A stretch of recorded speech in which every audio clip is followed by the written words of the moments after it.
Good day everyone, I am Ronalyn Atienza from BSED 3. In today's video, I am going to discuss to you what was the return of the Greeks all about. So let's start.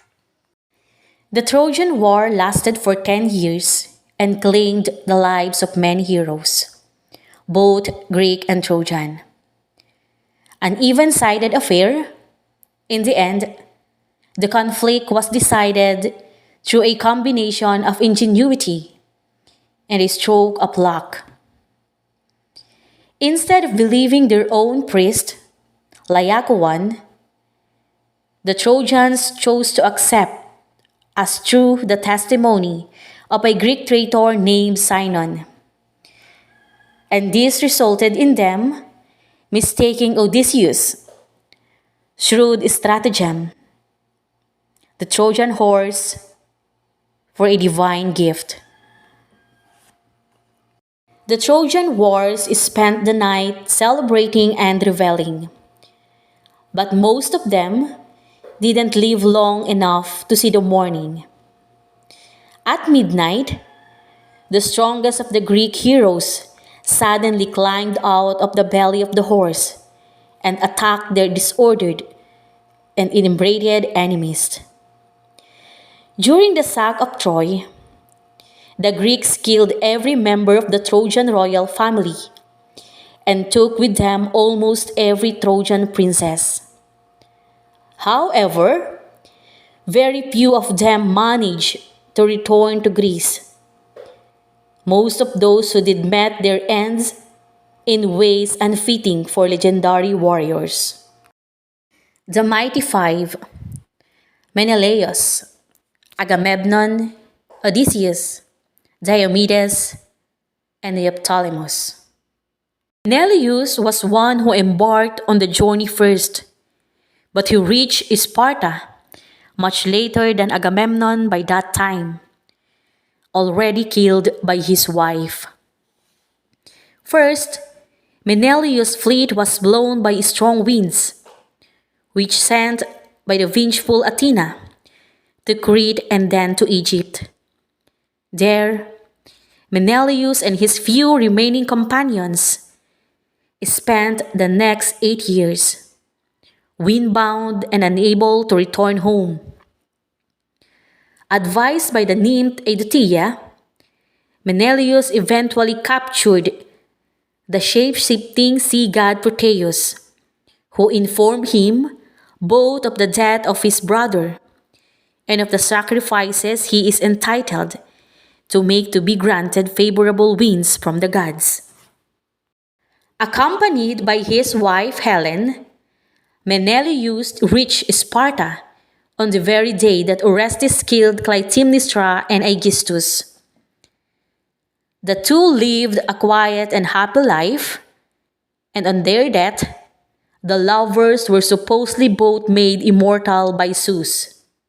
Let's go on to Agamemnon.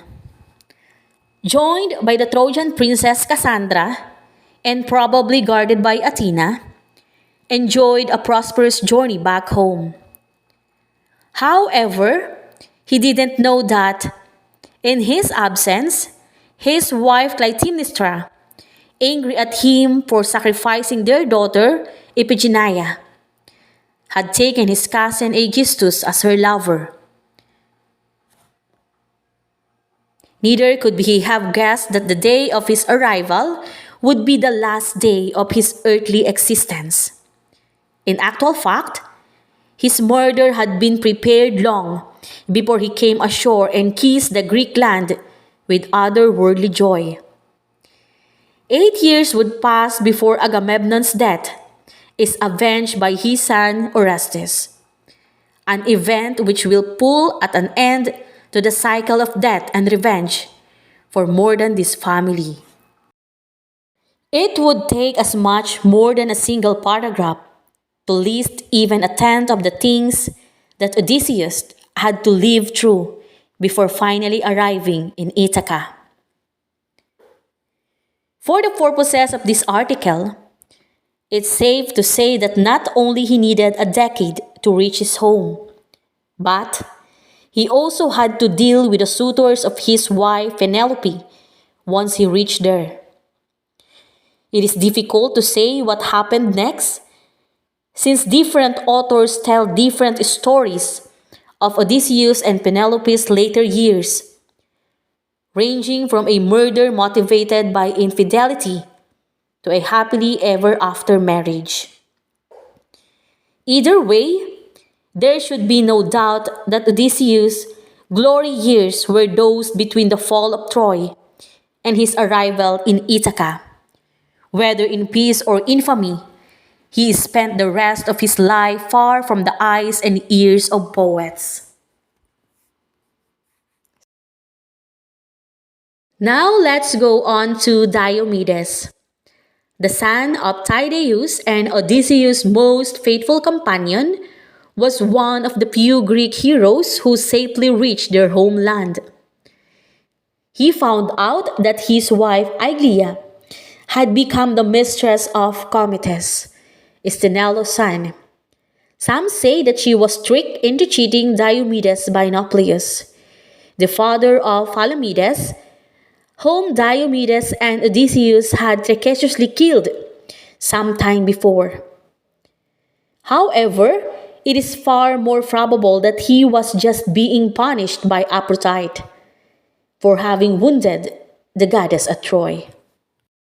Diomedes left Argos for Italy, where he settled in Daunia, marrying the daughter of King Daunus. In founding quite a few famous cities, it is said that in his later years, Diomedes was visited by Turnus, the prince of the Rutulians, who came to seek his help against an old enemy of his, Aeneas. "I'm done offending Aeneas' mother," replied Diomedes, referring, of course, to Aphrodite, and having learned his lesson the hard way. Diomedes met his end at the hands of Daunus, most probably jealous of the fame his son-in-law had acquired in the meantime.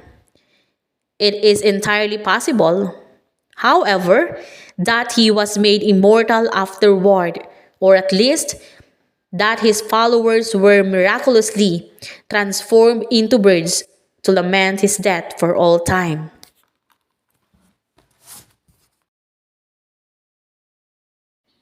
Now let's go on to Neoptolemus, the ruthless of all Greek soldiers during the sack of Troy. Sailed homeward just as soon as he had offered sacrifices to the gods and his father's ghost Polyxena. He took, as his war spoils, the Trojan seer Helenus and Hector's widow Andromache. Helenus, in gratitude for having spared his life, instructed Neoptolemus to avoid the Caphereus promontory. Neoptolemus heeded to Helenus' advice, and thus managed to avoid a great storm, which destroyed most of the Greek fleet now and took the lives of many Greek heroes, who felt as if he owed something to Helenus, so he promised him the hand of Andromache sometime in the future. Then again, Neoptolemus might have had another reason to do this, for during the war, Menelaus had pledged to give him Hermione, his daughter with Helen, and Neoptolemus certainly planned to wed her as soon as she reached her marrying age. However, unaware of Menelaus' pledge, Hermione's grandfather Tyndareus had also promised her to Orestes in the meantime. There are contradictory accounts as to what happened next.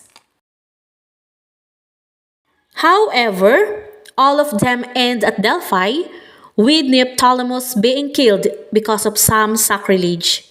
It seems that, despite Tyndareus' promise, Menelaus decided to send Hermione to Tyre. However, she turned out to be barren, which is why Neoptolemus went to search for advice at Delphi. There, He either didn't sacrifice properly or causally offended Apollo for having killed his father. It is also possible that he happened upon Orestes, who either killed Neoptolemus himself or instigated the Delphians to do so, blaming him for one of the blasphemies above.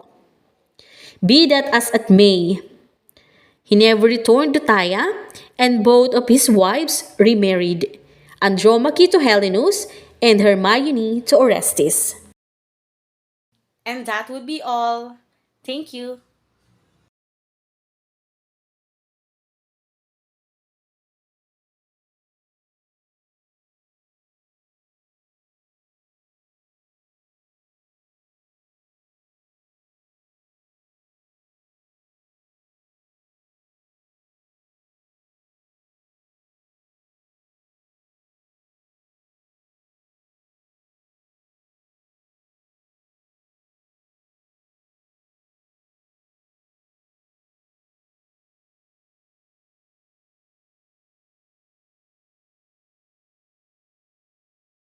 And that would be all.